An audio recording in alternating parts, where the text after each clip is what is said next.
E aí, pessoal, como vocês estão? Hoje eu estou old school aqui no papel. Bom, eu queria só sinalizar, porque o Trança já deu uma adiantada assim, no aspecto mais interessante, né, dessa passagem de Davi e Golias. Então, a gente olhar para os gigantes e não ter medo. E que bom, porque a palavra de Deus ela é ampla e ela é viva e eficaz. Então, ele ter trazido isso só mostra o quanto a gente tem que cada vez mais ter intimidade, crescer, né? Se ligar na palavra para que a gente possa evoluir no aprendizado, no conhecimento da verdade, né? Afinal, não é simplesmente saber a verdade que vai nos libertar, mas é o conhecimento dela. Então, a gente tem que avançar e prosseguir em conhecer essa verdade, para que a gente seja liberto dos nossos sofismas e das coisas que a gente tem colocado no nosso dia a dia. Eu vou falar um pouco sobre isso, mas eu quero abordar um outro aspecto também dessa palavra, que é tão importante e tão viva para nós, tá? A passagem que eu vou falar, ela fica em 1 Samuel 17, de 1 a 50. Todo mundo já deve, em algum momento, ter conhecido isso, ou ter ouvido algum ditado, alguma expressão falando sobre Davi e Golias, né? Alguma coisa nesse sentido. Ela talvez seja um dos tópicos, das passagens mais faladas, né, do Velho Testamento. E eu fiquei pensando assim, por que essa passagem tem tanta fama? Apesar de ser um feito muito grande, a gente tem outros feitos, né, na nossa palavra, principalmente no Velho Testamento, né? No Novo a gente também tem talvez o maior feito, né, maior sinal, que é o Cristo ressurreto. Mas no Velho Testamento ele é famoso por esses atos de Deus, de manifestação divina. E eu fiquei pensando, será que a gente está olhando para essa passagem somente pelo sentido triunfalista, de vitória, de conquista daquilo que a gente quer, daquilo que a gente almeja? Ou será que ainda tem mais alguma coisa lá no fundo que Deus quer nos ensinar? Então, baseado nisso, né, e eu pedindo a Deus, né, eu trouxe essa palavra para a gente poder refletir. A verdade é que, por diversos fatores, a gente tem se tornado cada vez mais egocêntricos, narcisistas e idólatras de nós mesmos. Muitas vezes, até na nossa própria fé, a gente traz essas ideias. E a gente, às vezes, não tem a compreensão correta do que é o Evangelho, ou mascara isso de alguma forma, para que aquilo satisfaça o desejo do nosso coração. Então, a gente começa a nos relacionar com Cristo, que é a razão de tudo aquilo que a gente faz, de todo o universo, conhecido e desconhecido, de uma maneira egoísta. A gente olha para Cristo e espera dele que ele satisfaça qualquer desejo que há no nosso coração, seja ele pecaminoso ou não. Então, a gente é uma versão, talvez, repaginada de um Adão e Eva. E a gente tem que tomar muito cuidado com isso. A gente tem que olhar para nós e sempre estar examinando o nosso coração, olhando para nós mesmos e falando assim, será que eu estou me parecendo com Cristo? Por qual razão eu me relaciono com Cristo? Né? E aí, orando e pedindo a Deus, eu vim a refletir um pouco sobre isso. Existe um conceito hoje, que é de um sociólogo polonês, chama Zygmunt Bauman. Ele fala sobre a modernidade líquida. O que é isso, a modernidade líquida? Tudo hoje é volúvel, tudo hoje depende de um ponto de vista, de uma perspectiva, né? Os relacionamentos se tornaram cada vez mais efêmeros, sem valor, né? Os empregos têm data de validade para acabar. Toda hora a gente está vendo uma inovação e a gente não tem tempo, e as redes sociais têm feito a gente cada vez mais ficar ansioso, né? E querendo participar, mas cansado ao mesmo tempo de tanta informação. A gente sabe muito, mas não sabe nada. E isso tem trazido para nós uma estafa e, às vezes, até influenciado a nossa própria fé, dentro daquilo que a gente entende como sendo a fé verdadeira de Cristo. Então, por conta todo esse contexto de não ter firmeza, de não ter bons referenciais em volta da gente, a gente acaba se influenciando.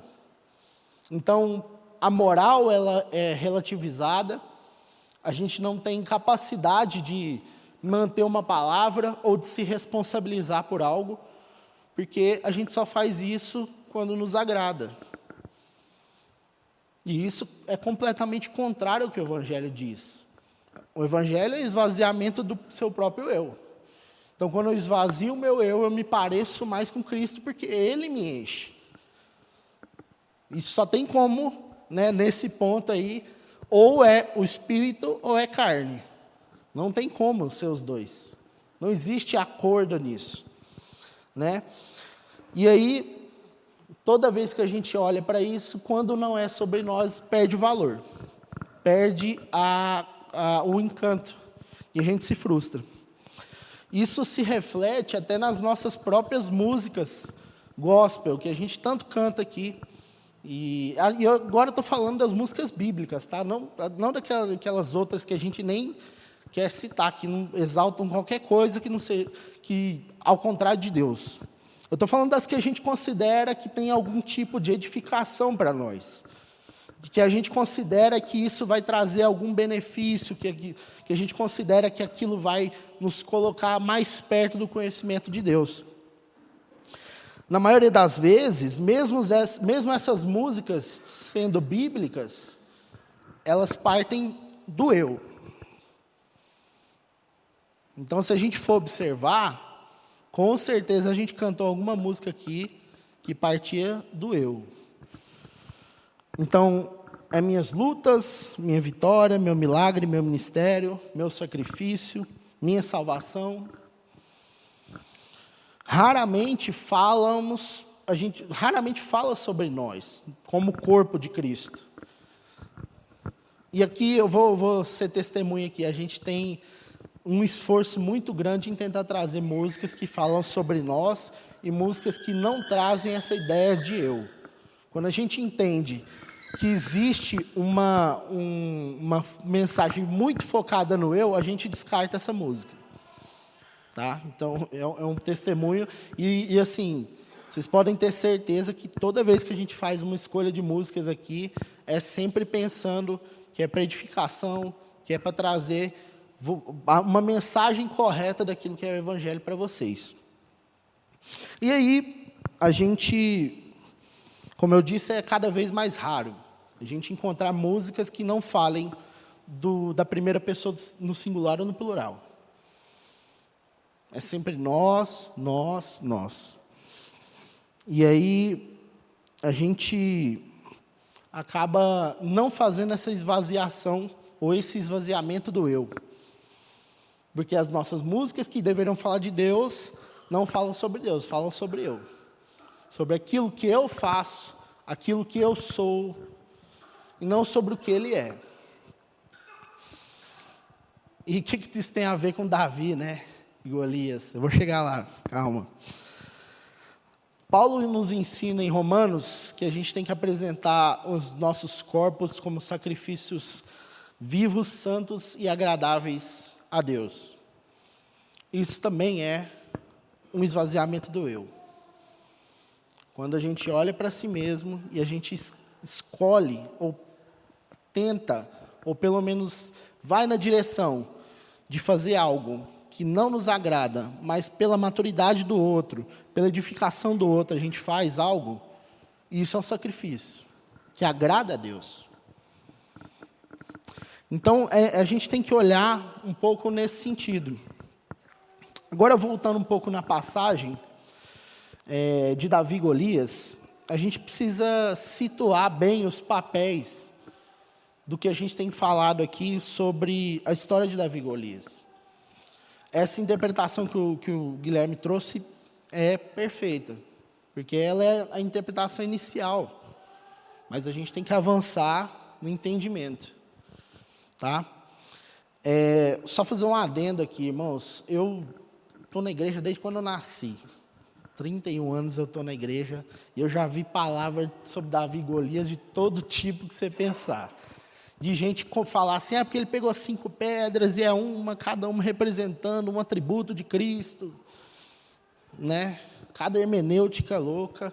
Algumas trazendo essa mensagem que o próprio Guilherme trouxe, de vencer os gigantes pessoais, e que é válida, faz sentido, tá, irmãos? Mas, muitas vezes, a gente não se atenta porque está óbvio para nós no texto. É muito importante a gente sair com essa clareza hoje. A gente não dá para se enganar mais. Não dá para achar que o texto não fala aquilo que de verdade fala. Então, a gente tem papéis nessa narrativa. Como a Emily também disse, né? A gente tem ali Golias, a gente tem os irmãos de Davi, a gente tem o próprio Davi, a gente tem os soldados, a gente tem Saul.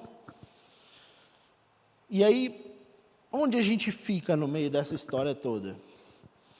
Então, primeiramente, a gente tem Golias. Não queira ser Golias. Não é essa a sua função. Depois a gente tem Saul, um cara que era guerreiro, alto. É descrito que ele foi escolhido por esse atributo de ser um cara alto, de vir de uma tribo que era uma tribo extremamente violenta. A tribo de Benjamim tinha essa fama de ser completamente violenta. Tanto que é interessante porque quando a gente vai olhar para a história de Paulo, e perseguindo os cristãos e o próprio Cristo, né? A gente faz um paralelo, porque Paulo era de Benjamim, da mesma tribo de Saul. E Jesus era de Judá, da mesma tribo de Davi.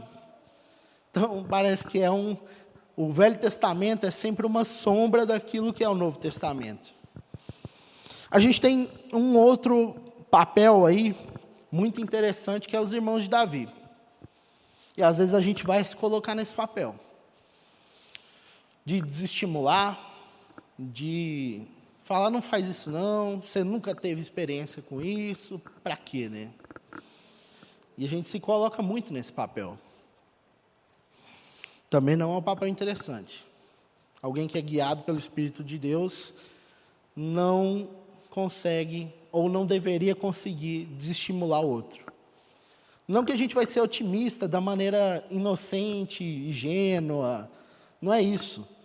Mas a gente não está aqui para ficar travando as pessoas. A gente tem que operar pelo crescimento delas, pela edificação delas. Se não for assim, a gente não precisa estar reunido aqui como corpo. E se a gente está como corpo é porque tem uma razão específica, para uns ajudarem os outros. E aí a gente chega no papel mais querido, que é o papel de Davi. E eu talvez tenha que te dar uma notícia aqui, você não vai fazer parte desse papel também. Por quê?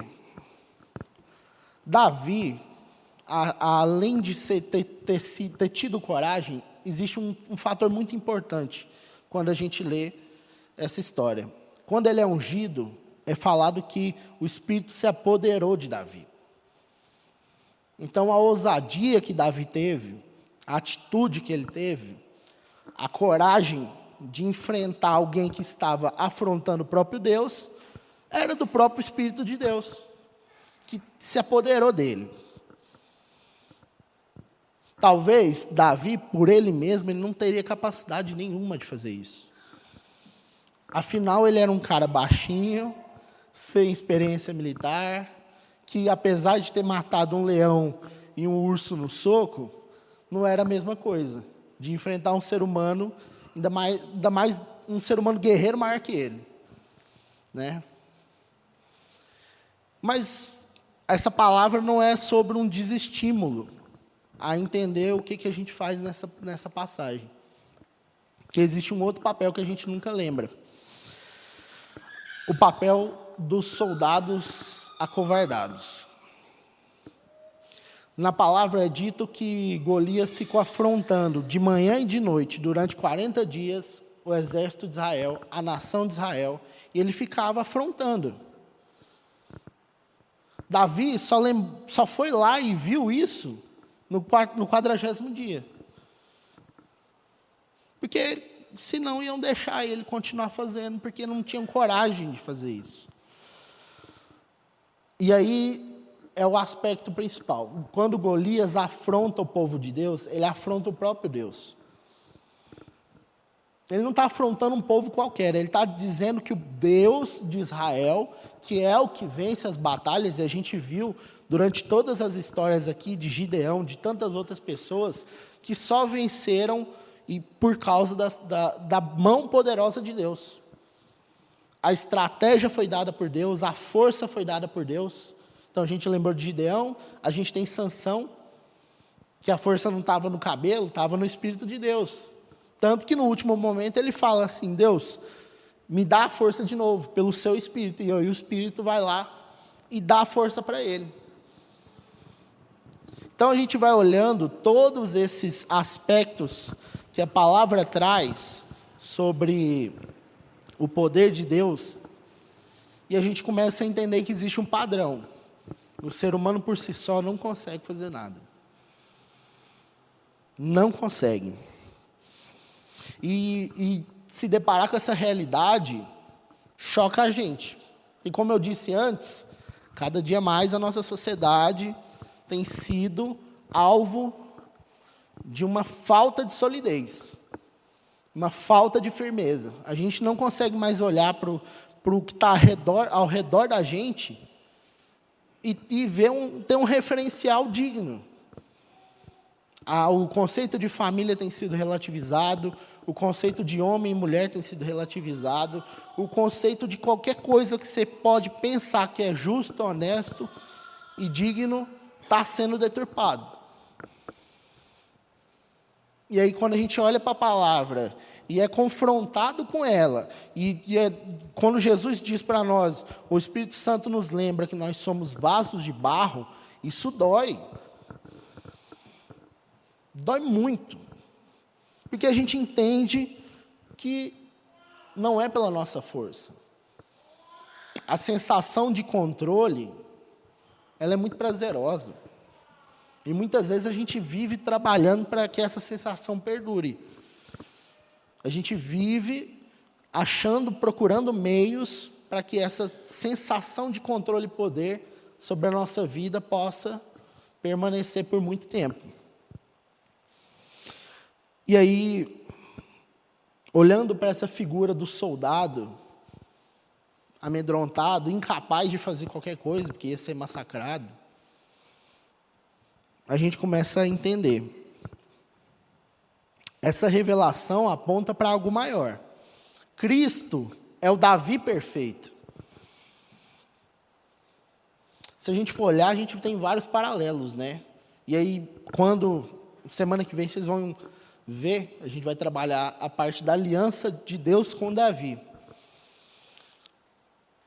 A gente vai entender que Deus escolheu a linhagem de Davi para que seu filho nascesse. Ele veio da tribo de Judá, né? Veio de Belém. Davi é belemita.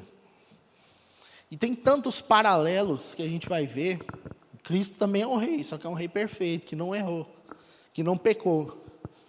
E que, acima de tudo, o coração de Cristo é o coração de Deus. Então, olhar para essa figura agora nos ajuda a entender essa passagem de Davi contra Golias. E aí, Cristo conseguiu vencer o maior gigante de todos os tempos, Satanás. Ele nos libertou do pior inimigo das nossas almas. Você, eu, qualquer pessoa no mundo não tem capacidade de fazer isso. Não teria capacidade de fazer isso. E é interessante porque, às vezes, a gente olha para a lei mosaica, a lei do Velho Testamento, e a gente não entende. A gente acha que o conceito de justo é alguém que permanece cumprindo os mandamentos. Mas aí Paulo, em Gálatas, vai dizer isso. Ele vai falar, a lei foi para mostrar o que era pecado. Se vocês não cumprem nem aquilo que é visível, porque a lei ela é muito visual, não importa o que você pensa, não importa o que você sente, não importa o que você é, Contando que você não faça, estava tudo certo. Essa era a lei. E aí Cristo, em Mateus 5, no Sermão da Montanha, fala assim, não é só não trair sua esposa. Se você olhou para uma mulher com desejo impuro, você já pecou. Ou seja, ele está falando assim, o problema não é o que você faz só. O problema está muito mais profundo e enraizado. O problema é o que está no seu coração. O problema é aquilo que profundamente está enraizado em você e que só o Espírito Santo consegue alcançar. E aí a gente tem, como eu disse, alguns paralelos, né? Davi não inspirava confiança em quem o via. Ele não era um guerreiro. Assim como Jesus. Jesus também não inspirava confiança. Por isso que ele foi condenado também. Porque o povo esperava um Messias político-militar, que fosse libertar o povo judeu da dominação romana. Então você vai ver muitas vezes essa ideia de que o povo estava esperando uma libertação física, alguém que fosse como Davi foi na história dele. Mas que Jesus não veio para fazer isso, ou não veio só para fazer isso. Ele veio para nos libertar de algo maior. E aí, tanto é que Jesus era confundido com seus discípulos. Você pode ver em algumas passagens que ele vai ser, muitas vezes, confundido com beberrões, né? O pessoal fala isso. Ou seja, a aparência dele não inspirava alguém que era transcendente à natureza humana. Mas ele não venceu pelo domínio da força. Ele não venceu pelo domínio político. Ele venceu pelo sacrifício em amor. Derrotando nossos gigantes eternos. Esse é o aspecto mais bonito da palavra, que eu acredito que seja. E aí, lembrando que existe essa natureza corrompida e caída nossa, a gente vai derrubar por terra a ideia de que somos príncipes e reis, só porque a gente entrou debaixo do domínio de Cristo. Um dia a gente vai reinar com Ele. E aí por isso que a gente fala que a igreja é a noiva, quem está no corpo de Cristo. A igreja é a noiva, vai se juntar com Cristo e ser um só. Mas não é nesse mundo. Nesse mundo não faz sentido que a gente seja assim. E eu não estou falando sobre sofrer ou não sofrer, tá? Sobre ter dinheiro e não ter dinheiro. Isso aí é você e Deus. De verdade, eu acredito que Deus chamou alguns para ter dinheiro e outros não. Faz parte. E aí? Não é todo mundo que vai ser milionário, não é todo mundo vai ser rico ou ter condição financeira boa. Faz parte, porque Deus te coloca num contexto específico. E aí Ele quer que você cumpra a vontade dEle naquele contexto específico. Não dá para a gente se enganar. A gente é servo. A gente é súdito. Quando a gente olha para esses filmes medievais, né, a gente vê os súditos do rei lá. Na maioria das vezes é um pessoal muito maltrapilho. Né? Mas, na verdade, não é bem essa a ideia. A ideia de ser súdito é estar sob a proteção do rei e de seguir as ordens do rei. Então, se a gente entende que existe um reino dos céus, um reino de Deus, a gente está debaixo dele, a gente está pronto a cumprir as ordens dele. Somos ministros de um Senhor que está acima de qualquer verdade criada pelos homens. Qualquer ideologia ou qualquer ideia que possa trazer esse entendimento errado. Paulo, em 1 Coríntios 4:1, nos lembra que existe esse propósito inicial de sermos servos. Ele fala assim: assim, pois, importa que os homens nos considerem como ministros de Cristo e dispenseiros dos mistérios de Deus. E aí a gente tem um problema aqui nessa tradução.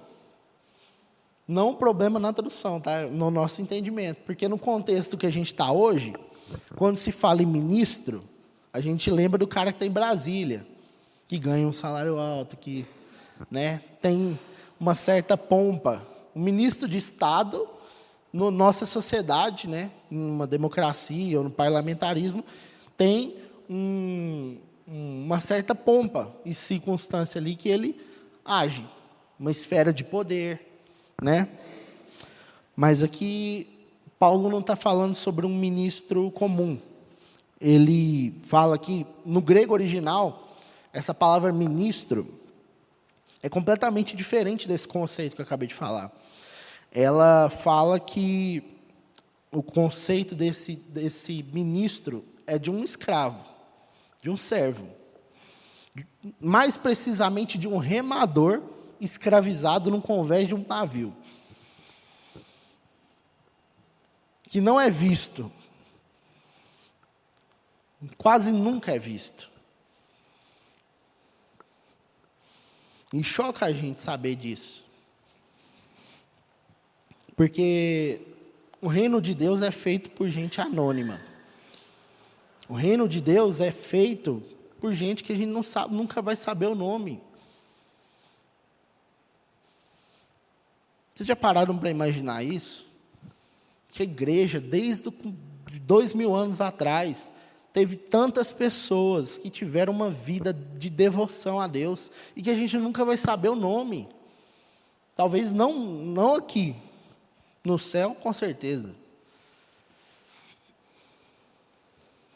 A gente sabe o nome de um ou outro, de um pastor que talvez escreveu um livro, fez uma biografia, né?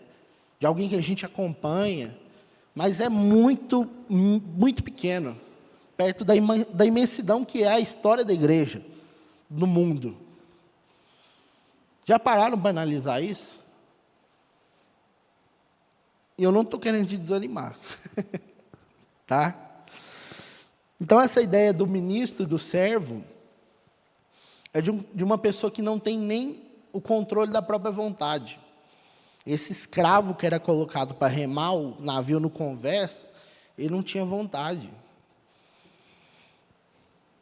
Mais para frente ele fala que a gente é dispenseiro dos mistérios de Deus.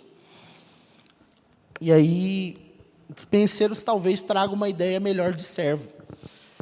Ou de mordomo.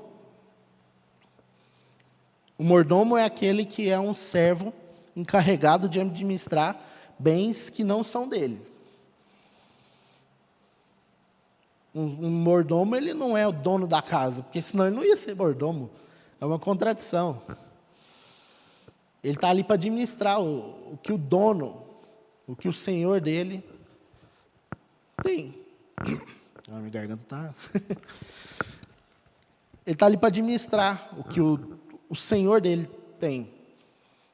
E para fazer a vontade do próprio senhor dele.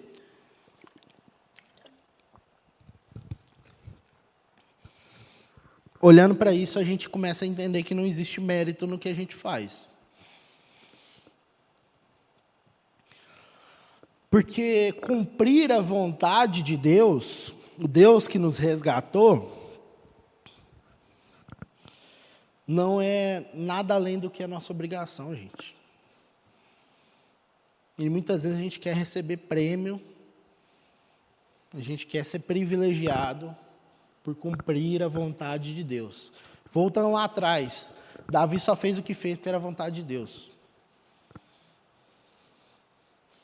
Davi só ganhou a batalha contra o gigante, e é muito interessante, porque o gigante cai para frente, ele toma uma pedrada na cabeça e cai para frente. O reflexo seria cair pelo menos para o lado ou para trás. Mas eu entendo que isso é para mostrar que foi o Espírito de Deus que venceu. Não foi ele. Então, no fim das contas, irmãos, primeiro passo, obedecer à vontade de Deus. Onde está a vontade de Deus? Na sua palavra. Refletir, ocupar sua mente todos os dias.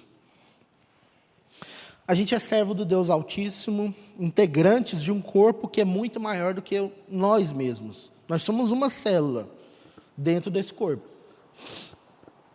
Quantas células já não morreram? Quantas ainda vão nascer?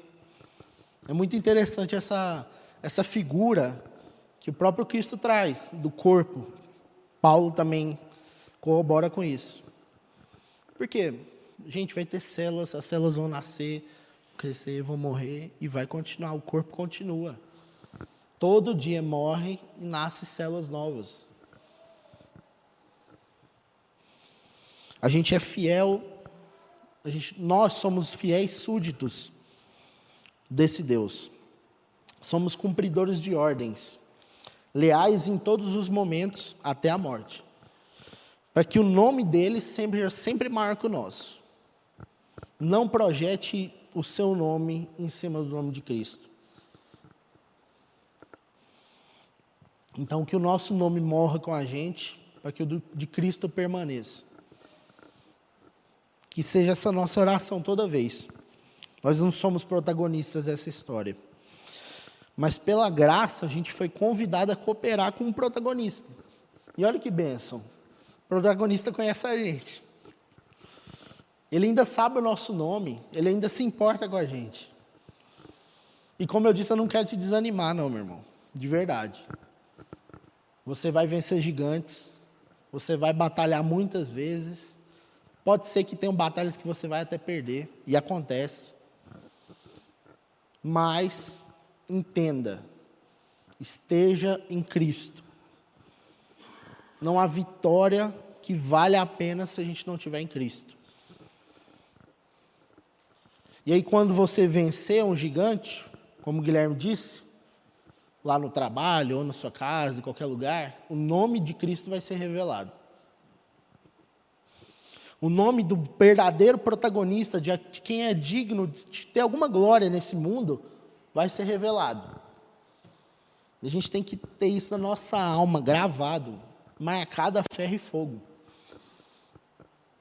E aí com humildade a gente vai olhar para nós e falar, está tudo certo, eu posso abrir mão de muitas coisas, ou talvez de tudo, porque Cristo vai ser glorificado. Outra passagem interessante que o Guilherme citou, de que o próprio Davi, que venceu o gigante, novo, improvavelmente, estava lá, coado, na caverna de Adulão. Porque não é para trazer glória para nós mesmos. A palavra não serve para isso. Ela é um espelho. A gente vai olhar para a palavra e vai se ver como a gente realmente é. E isso vai doer, vai trazer sofrimentos, porque é isso, a jornada humana é essa. Mas a gente tem que cada dia mais olhar para Cristo e falar, eu preciso perseguir o caminho e a vontade dele. Não dá para eu ficar aqui parado esperando as coisas acontecerem. Queria chamar a banda para subir. Que a gente seja eternamente grato por isso, viu, meus irmãos? Que a gente tenha humildade de servir os nossos irmãos, servir quem precisa de nós. Como eu disse, a gente é corpo, e por ser corpo, a gente está inserido num contexto. Nós somos os braços e as pernas que alcançam as pessoas. E aí precisa da coerência. E as pessoas clamam por coerência. Você pode observar que muitas vezes, muitas figuras que a gente acha abjeta, uma figura deplorável, ela ganha fama, ela ganha notoriedade, por quê? Porque o povo vê alguma coerência nessa pessoa. Então, irmãos, mantenha isso em mente. O mundo clama por um Salvador, e o nome dele é Cristo. Esse papel não é nosso, mas a gente vai ajudar, a gente vai apontar para o caminho, a gente é a ponte para isso. Amém, meus irmãos? Glória a Deus, que a gente se lembre do que nós somos sempre, e que Deus não nos deixe esquecer disso, para que a gente não seja enganado por nenhuma ideologia do mundo, ou nada que possa trazer uma ideia falsa, de que a gente tem que conquistar algo para ser completo. O próprio Cristo já fez isso no nosso lugar. Quando ele fala Paulo fala, na verdade, que a gente é mais que vencedor, não é porque a gente vai vencer em tudo que a gente fizer, mas é porque a gente não precisa mais estar numa corrida para vencer. Cristo venceu por nós. Quando ele diz que tudo a gente pode porque ele nos fortalece, ele está falando para uma igreja perseguida. Uma igreja que está sofrendo, que tem gente morrendo. Ele está falando, gente, não tem problema morrer. É isso que ele está falando. Não tem problema sofrer. É ruim, eu sei que é ruim. E ele está falando isso de uma prisão. Ele está falando isso de dentro de um lugar que ele não deveria estar. Ele está falando assim, a gente pode sofrer tudo em nome do Evangelho, porque o que a gente não conseguia fazer, Cristo fez por nós. Amém, meus irmãos? Amém, Deus. Nós te agradecemos, Pai, pela tua obra, por tudo que o Senhor fez por nós e que ainda vai fazer, Pai.